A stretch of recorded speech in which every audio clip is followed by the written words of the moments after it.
Good evening, ladies and gentlemen. Thank you.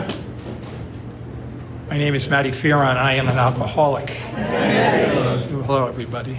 My sobriety date is March 31st, 1989. I am a member of the East Naples Men's Group. We meet Monday nights at 6 o'clock for our beginners, 7:30 for home group. I'm also a lifetime member of the Belfort Clearview Group, which meets in Middletown, New Jersey on Tuesday nights, which I'll be on the 6:30 flight out of Fort Lauderdale Wednesday morning and heading back to New Jersey to see all the kids and the sisters and the brother and the grandkids and one of the many, many gifts of sobriety that we're given, right? Hello, all the Zoomers. Hey, Lex, that's good. That's there. Charlie in the hot tub in Minnesota. He's checking in. Daniel, you here? Daniel? I want to thank Daniel. He's every week has been putting these discussions, this series up on Rocketed, and some of my guys in Jersey. Hey, I just saw that you were running like that, and it was pretty cool. You know, we try to stay humble, but it was really pretty cool. And Daniel, wherever you are, I appreciate it. You know, guys in Jersey and New York got to hear it. And again, welcome everybody. Whew. Where does 11 weeks go? Right? It's not fair sometimes. I don't know about you guys, when I was 19, 20, 21, already a full-blown alcoholic, I thought I was going to live forever, right? You're going to live forever. And now it's not fair. The older you get, it's like, you know, where does it go? But the important thing that I have to realize is, what am I doing with my time when it goes?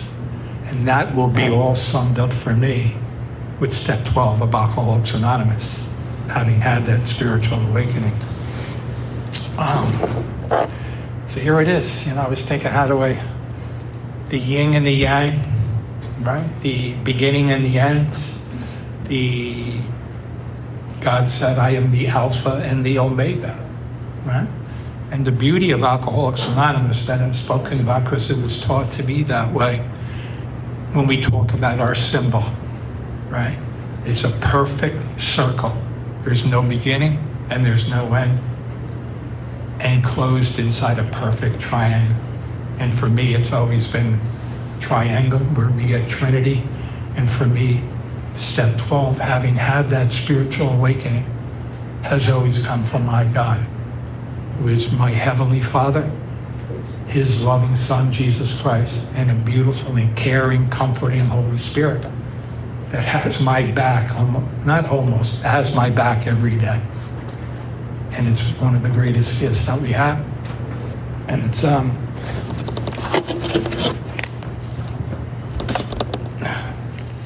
everybody knows about the book. Everybody knows about my sponsors. Step 12. Who besides Kim, but maybe I should let her do it, being that she celebrates today, wants to give the principle of step 12? Thank you. Extra credit. Excellent. Step 12. Having had a spiritual awakening as the result of these steps, we try to carry this message to alcoholics and to practice these principles in all our affairs. Like most of the steps, they're broken down. Again, you've heard me for 11 weeks. I must have said the genius of Bill Wilson hundreds of times on his ability, how he writes and how he thought. And this, you know, step 12, again, broken down into 3 parts. Part 1, having had the spiritual awakening as a result of these steps. Everybody has their own interpretation of the God of their understanding. And again, we were talking just maybe a week ago Friday, we were doing some Joe and Charlie work at the 12-step group, 12-step house on Fridays, we're doing Joe and Charlie half-hour tape and then 30 minutes discussion. You know, we were talking about how Bill laid it all out, you know, and then the thing was, thank God for men like Jim Burrow, who was the one that pretty much forced them into the God of our understanding. Because if it wasn't for that, so many people would not have gotten this beautiful program of recovery. See, but it's a personal gift that you're given. And that's my theme tonight for a lot of things, is gift. It's a gift.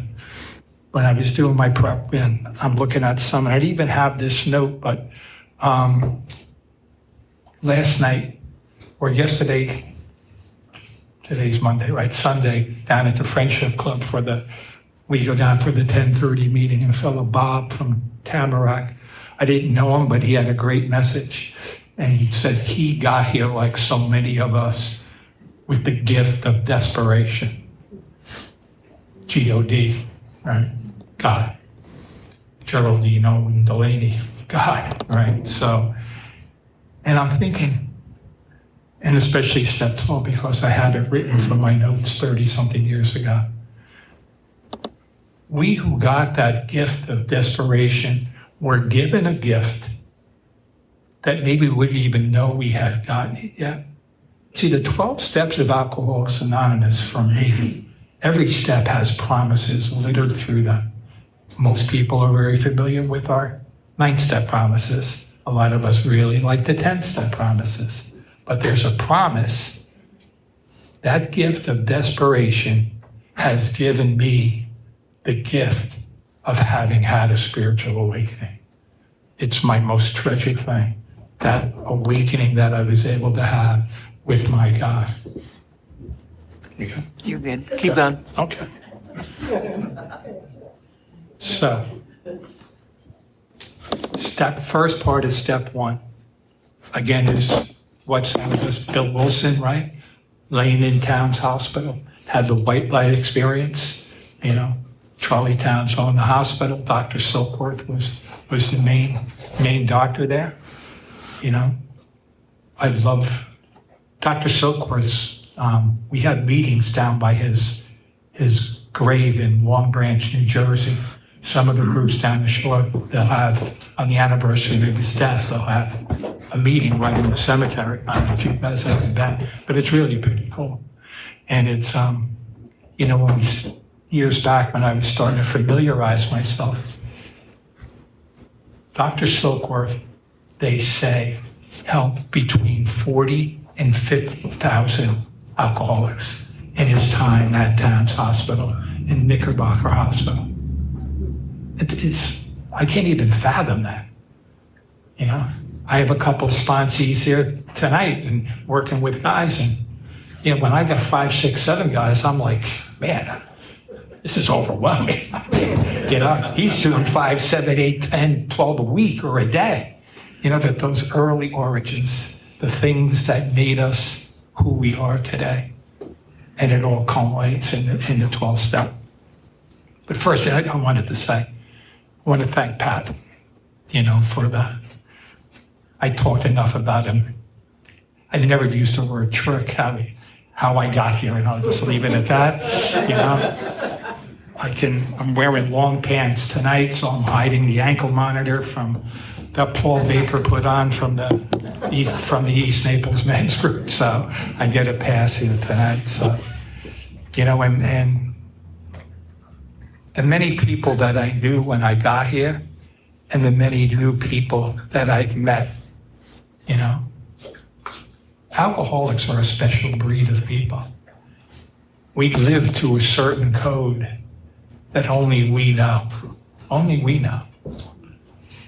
So, this is nothing egotistical, I just want to make a comment after it. I was here week 1, and I asked whoever had under a year to raise their hand. Right? If you're still here from week 1 to now, would you mind raising your hand? And that's pretty cool. That's pretty cool. See, that's why we do this, you know? Service. Service to others, service to my God is how this all happens to be. So again, that first part of step 12, I myself had the educational variety.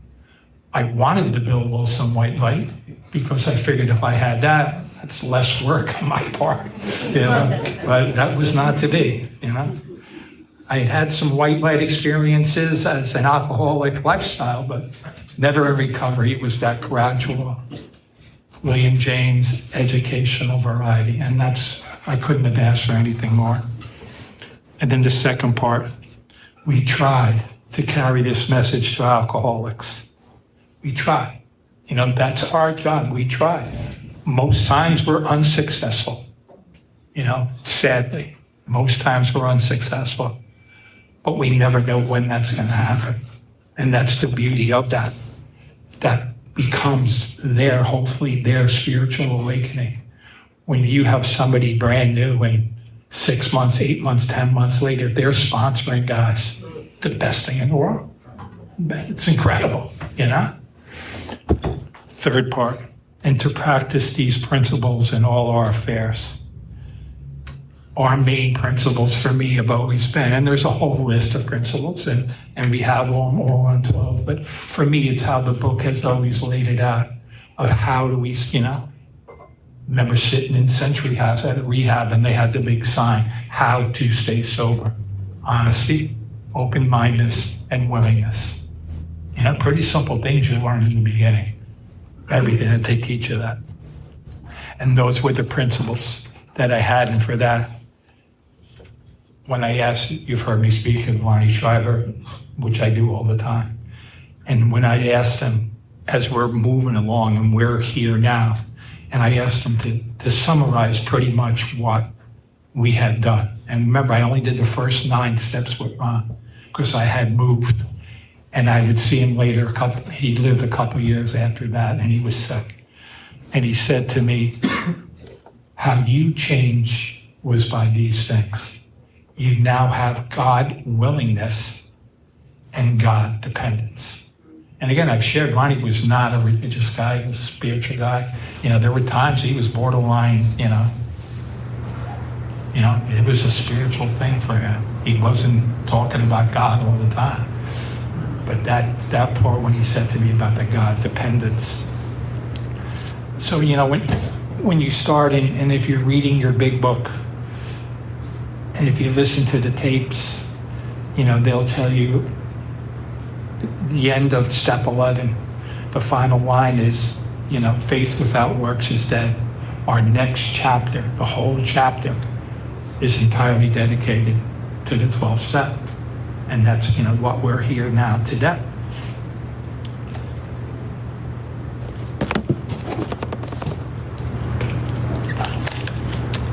Here we go. You always start on that on page 89. Oh, wow. $1 popped out. I hope this doesn't offend anybody, but you see this here? It says, Jesus, I trust in you. Now here's how I see what it's like. It's all, this was in the parking lot. I wrote it on the back because I do all that. 12/29 of 24. It's Wednesday night, Paulette's meeting, the St. Bartholomew's one day at a time meeting in the parking lot. And somebody rode over this, I don't know how many times. There's tire marks all over it. And I'm walking out to my car. And I said, what's that? And I pick it up, and it's that. And it's been in my book, and I just opened it and went to there. See, those are for me, those are spiritual awakenings. I got in my car that night, how many years, 24. And you feel something. The hair on your arms stand up. It's God's way of communicating with us. Awareness must be the key. And a lot of times I'm not aware. I might have missed it. But if I am trudging the road to happy destiny, a lot of times I'm aware. We talk about, the coincidence of all that. I'm a big believer of God coincidences, and to me, it's Paul Baker always calls on this the other threads. You know, how God will send me signs. And I worked a show, Jersey Boys in New York. I did 10 years on that show. It was one of the best things I was ever involved in. And if you ever saw it, there's a scene when the group is on the verge of becoming real big, and they're arguing over what the name of the group is going to be. And everybody's fighting. And they're standing under the sign somewhere in Jersey, Belleville or Newark, of a bowling alley. And the lights are flickering. And whatever it was, one letter was there, and it came up, and the name of the bowling alley, misspelled or a letter missing, was called the Four Seasons. You know, Frankie Valli went crazy, and he says, "Look, a sign." And stupid little things like that, a sign. Why I remember that, I don't know. But in my family, we have signs. We're big on cardinals. We're big on rainbows. And we're big on dimes. This was a year ago. Some stuff was going on when my sister was first diagnosed, and we're going through those things there. And I'm praying to God in the shower. And I had thrown, everybody knows how much of a neat freak I was, so I was washing the bathroom rugs, so there's nothing on the floor. And I got out of the shower, and I'm stepping drying off, and I look down, and there's a dime. Now, I use my credit card for everything. That's why I get my miles to fly, fly my kids, fly my grand. I never have change. Where did that dime come from? I knew where it came from. And I just put it on a picture of the Holy Spirit that I have on that, things like that. When I shared with you guys when we were up in Liverpool, you know, after my sister had passed, and we're sitting back at the hotel, and an afternoon thunderstorm just blew through. And we're sitting out there, and what came back 10 minutes later? A double rainbow. You know, so these are things that I never would have seen, imagined, but most importantly, would never care about as an active alcoholic. Today, they're special. They're spiritual. You can make anything that affects you in your soul spiritual. And that's what I love about that. You know, so when we get into the book, this is what the opening line, I call it the double I. Working with others. Again, first sentence is always going to pull you in, right? Practical experience shows that nothing will so much ensure, that's one of the I's, actually it could be three, ensure immunity from drinking as intensive work with other alcoholics. So they're giving you guarantees. Ensure, that's probably like 99%, and intensive, the direction and stuff is there of how we work our 12-step. Life will take on meaning to watch people recover, to see them help others like we were just talking about, to watch loneliness vanish, to see a fellowship grow up about you, to have a host of friends. This is an experience you must not miss. When I was reading this today and we talked a little bit, hopefully nobody misses this. Here's my first, when I was thinking of this, here's my first, where's Helen? Musical tidbit. Remember I shared that for a long time, Alexa was my most steady female relationship. She probably still is. Jana will probably hate me for that. Thank God she's not here. But when it says to watch loneliness disappear. Later today, I'm asking her, play my soundtrack. And a couple songs in, Billy Joel's Piano Man comes on. And a line as an active alcoholic, I would sit and stare at the mirror at the bar, wondering what the hell is going on with my life. A wife and 4 kids at home, and I'm nowhere to be found. And his line says, They're sharing a drink they call loneliness. Because what? Because it's better than drinking alone. They're sharing a drink they call loneliness because they're better than drinking alone. And it was like, oh, there we go. You know, loneliness will come, but it's not that way for me anymore. You know, you get a little homesick, you miss seeing my kids sometimes, but it's a different kind of feeling, right? And then they tell us, you will not want to miss it. Life will take on a new meaning. When you dig a little deeper into the 12-step and you realize on what it is, and you've already realized as you're trudging that road to happy destiny, you know, we no longer have to deal on the malady of the fatal illness of the disease if I'm on good spiritual ground. And I've shared that, you know, from the beginning with Robert Mann, my first meeting out of rehab. How do I get to that holy place that you talk about? How do I get that? And that's when he said, I am at my best when I'm on good spiritual ground. And I adopted that almost 38 years ago because I am, you know, but I'm not always on it. I don't think any of us are. And you know what? God doesn't mind that. You know, just don't drift too far. And he might get a little concerned. Might send somebody after you. You know, so, and how does that happen? How does he communicate it? The direction this stuff is given to us in our book. If I'm paying attention and the men and women of AA are helping me to go through the 12 steps of Alcoholics Anonymous, what do they lay at my feet?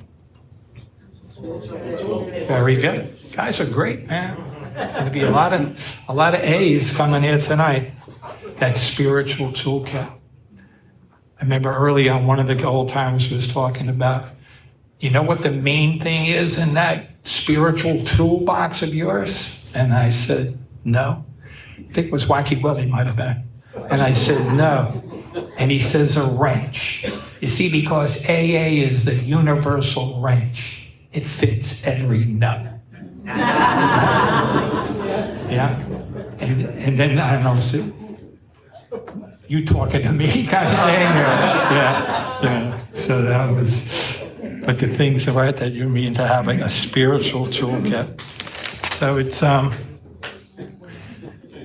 Mason's here. Mason, you know, a lot of us are friends with Stevie B, and I was reading this, and maybe Kim and Maria. Maria, thank you for what you did for me. I love that. Thank you, darling.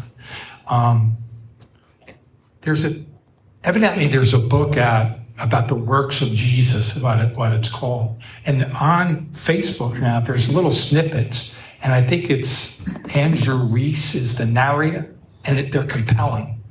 And today's was the Good Samaritan, when he gives the example. And when I first got here and met Stevie, and he was talking, and when he shares his story about after a relapse, that he went to a meeting, he was with Stan, his dad, who was a great man, you know, helped bailed Stevie out time and time again. And they were at a meeting, he's newly back, and from the podium was Russell Spatz. And Russell took out the Bible, and he read Luke 10, the story of the Good Samaritan. And Stevie turned to Stan, his dad, and said, they're going to throw this guy out of here. Nobody opens a Bible in an AA meeting. You know, they're going to run you out of town. And then the thing that he said that has stuck with me since I've been here, if I'm on good spiritual ground, we are the Good Samaritans. That's service. The least of those three stopped and saved this man's life. You know, that's the least of us can do that. You never know what it's going to be. A hello, a handshake. That's why we have greeters, right? All that. So good. So it's, we go back. You go to page 99. Here's when we talk about some of the promises and when we're working with new guys. And they may be conflicted about family issues or divorce or children or jobs or in debt and stuff like that. And when we're working within them, we're told, job or no job, wife or no wife, we simply do not stop drinking so long as we place dependence upon other people ahead of dependence on God. And then here's our direction, and I have it highlighted in 2 colors. Burn. Pretty descriptive word, burn. We all know what it feels like, right? Burn the idea into the consciousness of every man that he can get well regardless of anyone. The only condition is that he trusts in God and clean house. All right? Sheldon, what's the 6 words we live by? Trust God, clean house, help others. We got. Okay, awesome. That's what we did. That's what the program's at. You got a C for that, I'll give you that. So. And then they tell us how to, if you have these convictions and you're not 100% sure, we must try to repair the damage immediately, lest we pay the penalty by a spree. It's a pretty funky word, spree, you know? For me, it's too nice. It's too easy. Like I said a couple of weeks ago, right? A slip, and the old guys, yeah, a slip is someone under a woman's skirt, right? Right? I don't believe in slips, okay? I believe in your desire to drink was more than your desire to stay sober. And what precautions did you take prior to that?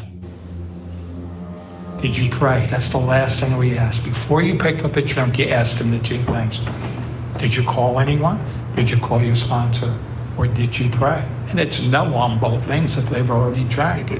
But then we pray that they come back, that they find their way back, because that's our job. We don't shoot our wounded, right? So it's page 103 we talk about, and this is a very good description on part of stuff 12. When I look 6 and 7 are my defects of character that I'm working on to try to never eradicate, but give to God in the 12th step by having that spiritual awakening. Because it tells us, after all, our problems were of our own making. Bottles were only a symbol. Besides, we have stopped fighting anybody or anything. We have to. You know, I ran a couple bars in New York, I told you that, and Lady Ann's Full Moon Saloon, and, you know,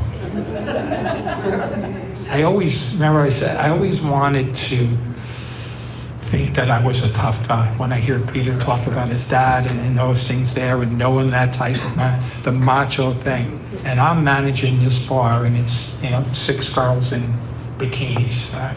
And they, there wasn't a high-class element that was coming in there, right? We stopped fighting everything, and maybe this can make sense to some guys. I love to fight because I was drunk, first of all, or I had been drinking. It was just that thing when it happened, when something happened, and just to jump into the middle of it. But I was so fearful. I was so afraid that, God forbid, anybody saw that. Nobody could see that fear. So you would go to the extreme. And you paid for that dearly, But the fear of God is not a bad thing. It's actually meant as a reverence to Him. And we find that in our spiritual awakening. All roads lead to Rome. Everything comes in, right? 12 and 12. Again, the genius. Everybody's heard the opening line there, right?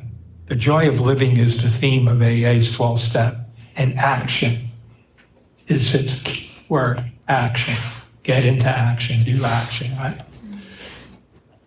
Our 12th step also says, as a result of practicing all the steps, we have each found something called a spiritual awakening. To new AAs, this often seems like a very dubious and improbable state of affairs. Man, he could write. What do they mean when they talk about a spiritual awakening, you might ask?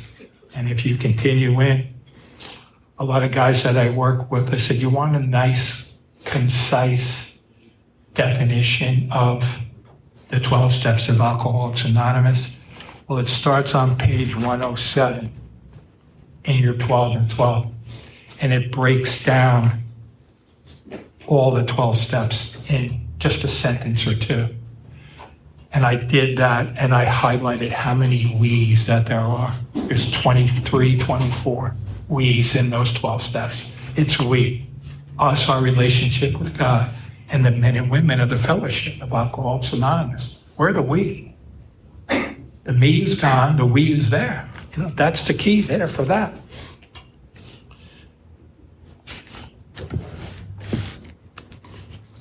They warn about, when I said about it, I wanted Bill's white light experience because I was lazy and always looking for the shortcut. I was always looking for the loophole, you know.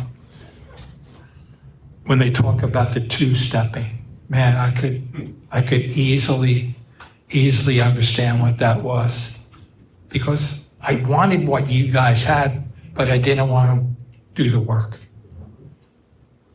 I did, but I didn't. You know, character defects of sloth, procrastination, laziness, whatever I want. I wanted, like I tell my guys, scratch off sobriety.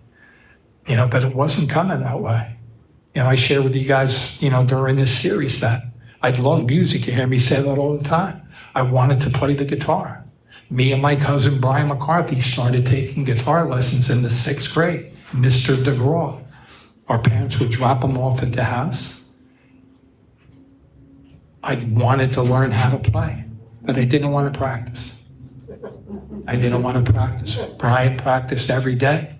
And he, as we were growing up, was probably in like 10 or 12 different bands. And he was getting all the girls because he was a good-looking guy, lead rock and roll singer playing guitar.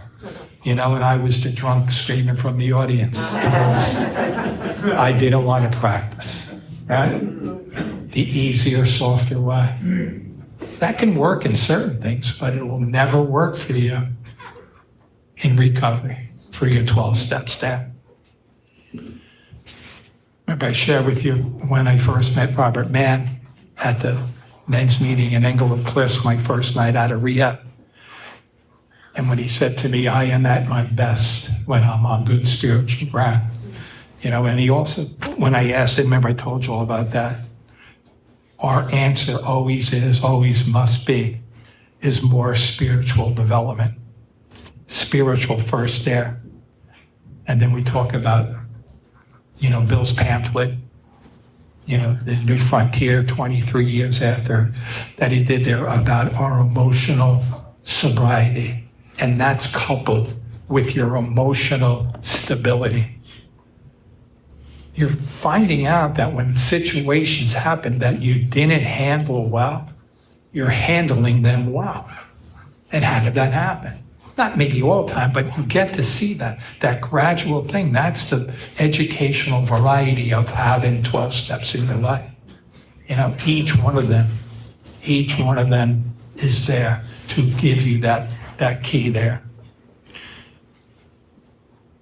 What is my ambition? True ambition is the deep desire to live usefully and walk humbly under the grace of God.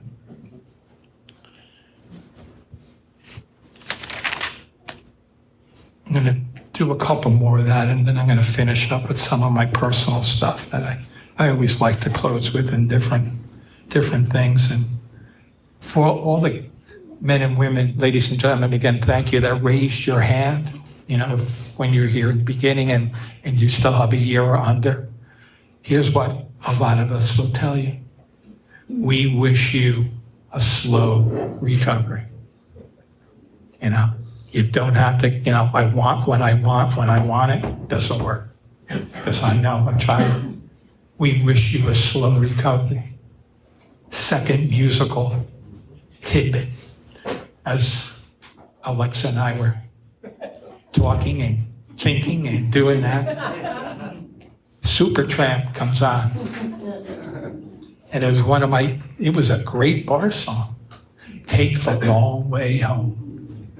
We wish you a slow recovery. Home is where we're all hopefully going to end up one day. When I can face my Creator and hope that I hear, you did a pretty good job, honey. Come on in, I got a little place for you down the road, you know? But take the long way home, right? Take the long way home.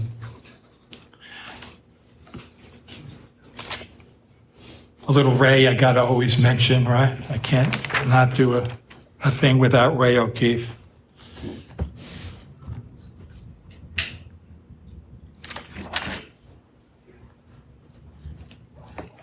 He wasn't a Bill Wilson fan to a degree. You know, he loved the program of Alcoholics Anonymous, but what he talked about is when Bill's white light there, but how he explained it after he had accomplished his stuff, especially with his sponsor, that we now can do and think through things differently now, just what we were just talking about. And how does that happen? Our spirit has been awakened. And what's the answer? More spiritual development. And he reminds us, you know, he was a very successful man. You know, we meet a lot of successful people in AA, but we're always constantly reminded, right? Material progress always follows spiritual development. And that's how you pray to God. You learn how to pray, at least I did, through the 12 steps of alcoholics. You know, I knew 14 years of Catholic school, I knew how to pray. But these are different. These are intimate conversations with God, looking to get that spiritual. And then one of my favorite things about Ray is when I talked about him, remember on the 9th step, when you put somebody's name on a piece of paper and 10 years later you're the newly ordained law professor down in St. Thomas. How does that happen, he said. How does that happen? Huh? By the grace of God. And he said, each and every one of us, when you've now completed your 12 steps, you've gone from the gutter to here, today, to here. And don't forget that. Everything, for a lot of us, so many things that we lost, were, I don't want to say given back, but you start to appreciate those things that you do get back so much more. Okay. I shared with you guys my story of when my uncle and the landlord came, right? When I was drunk. And then my brother Mark had been killed in that accident, you know, for me to go home, and it took me 12 hours to get home, right? A drunken mess. And a day or so later, and my dad and I were tied. I love him. My relationship with my dad was a lot like yours. Tough guy, tough. But loved his family, loved his sons, loved his children, you know? At times he wasn't the best dad, but because drink was involved. But he would do anything for his kids. And a couple days after this had subsided in, you know, it was just him and I. And remember I told you guys, I told my Mom, I'm not drinking. And I didn't drink for 18 months. I was doing other stuff, but I didn't drink. And I said to him, Dad, how did that feel when you got the knock on the door? And he never cried. I didn't see him cry often, you know? And he said, it's heartbreaking. You know, they come in and you have to go down and see. You know, you have to identify your son that had died in a tragic alcoholic accident, right? So I'm sober now, and my life is really, it's tremendous, and things are going good. And my wife and I are having kids together. We had a daughter first. Remember, I came with one, she came with one. We had a daughter first, and then I named my son Mark after my brother. And he was the apple of my eye. And but he was a handful. You know, I had him in New Hope rehab at 16. And he would stay for a while and go and stay and go. And he got sober for a while. He had well over a year. I turned him over to the men of the Belford Clearview group, and I let them take care of him, right? So he goes off the rail, he picks up again, and I had to make a decision that it's tough for a parent. He was only 17, but I said, you can no longer live here. I don't care what you do, but you can no longer live here. Now, I knew if the court wanted to do it, it'd be something, but you can't. And he left. And then I would go out, I would hear something down in the garage, and I would open it up, and him and two of his friends would be passed out in my garage. When is this going to end? You know, so you don't know. So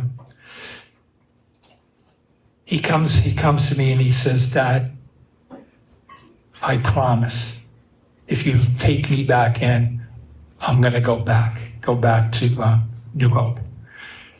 The group that he was in, they named it STAR, Stand Tall and Recover. That was back in 2004, that's 22 years ago, right? And I had never forgot it. He had it painted on his bedroom wall. I kept it there for the longest time. So I come home one Sunday and where's Mark? And his friends, they're going into the city. They took the train into the city. And what they did was they went in, somebody had told them there was a place in Greenwich Village, you go down $200 and you get perfect proof. My perfect proof I stole out of some guy in Don Bosco High School's wallet. There were no pictures on it. He was a senior, I was a freshman. I took his because it matched my height and weight. And we were able to go over the state line at 16 and drink. Things were different then. And I go to bed and I don't see, we see her. And 5:30, 6 o'clock in the morning, the knock on the door came. And I knew it wasn't going to be good. And there was a Elizabeth policeman, a Middletown policeman where I lived, and some other executive guy. And the one cop knew my daughter, and I sort of knew my dad. And he said, Matty, I have tragic news. Mark and Luke Nesbitt are on their way home. For whatever reason, they got off the train, and they were hit by a train. And they died instantly. And that's when I had said, everybody was at my house. And I reached out to my oldest sponsor, my closest friend, Billy, and that's when I said to him, what am I going to do? And they just said, you do, the next right thing. Thought of a drink, ladies and gentlemen, never entered my mind. Out of love for my son, that would be pure disrespect to him, but all the members of AA, that's not what we do. It's not what we do. So at the funeral mass, so many people, and was that, and the outpouring of love and most of it was from AA. Our community, we're freaking warriors, man. Warriors, that's for sure. So my friend Jim Gates, he was one of the 3 men who 12-stepped me, and he came and he gave me this card that he had made when a nephew of his had died. And it says this: know that the child is God's. The time comes when your child must venture into the world, into places and situations where you have no control. You must have faith that when your child is lost to you, he or she is not lost to God. I made like 100 of those and have given them out to parents that struggle with their children's addiction. It's so comforting for a lot of them. It was definitely comforting for me. So it was my final musical. It was my No chili peppers. I'm gonna digress. We're talking about give it away about the 12-step and that. So I got it in. I worked it in. This past year, on the anniversary of his death, it hit me harder because his mom and I went through a horrible time through that naturally. And then after I retired, not many people know why I came to Florida, but I got divorced and I couldn't live in the town anymore. And I came down here and started my life over. And ladies and gentlemen, it's been the best life ever. You can start your life over. I'm here 8 years already. You can start your life over at any time. I go to Jersey and guys would say, how is the AA in South Florida? I said, guys, the AA in South Florida is phenomenal. Phenomenal. Things are a little bit different, but it's phenomenal. So on the anniversary of his death there, and naturally it was me and Alexa, and I'm listening to my soundtrack. I'm a big Coldplay. I love all music, and I love Chris Martin and Coldplay. He's a great writer. And I'm thinking of my son. And sometimes we go down the rabbit hole. If you're a parent and you're struggling with your kids, sometimes you find yourself in the rabbit hole saying, what could I have done better? What should I have done if I only would have done this, this, and this? How could have I fixed this? I wanted to fix these things. And the Coldplay song, "A Fix You," has this, and it's how I picture my son. Lights will guide you home, and they will ignite your bones, and I will try to fix you. I couldn't, but God could. So, ladies and gentlemen, if you're struggling with things, don't give up hope. Hope, one of the many acronyms, right? Hang on, pain ends, right? Don't give up hope. And remember, please always keep your eyes above the waves. Thank you.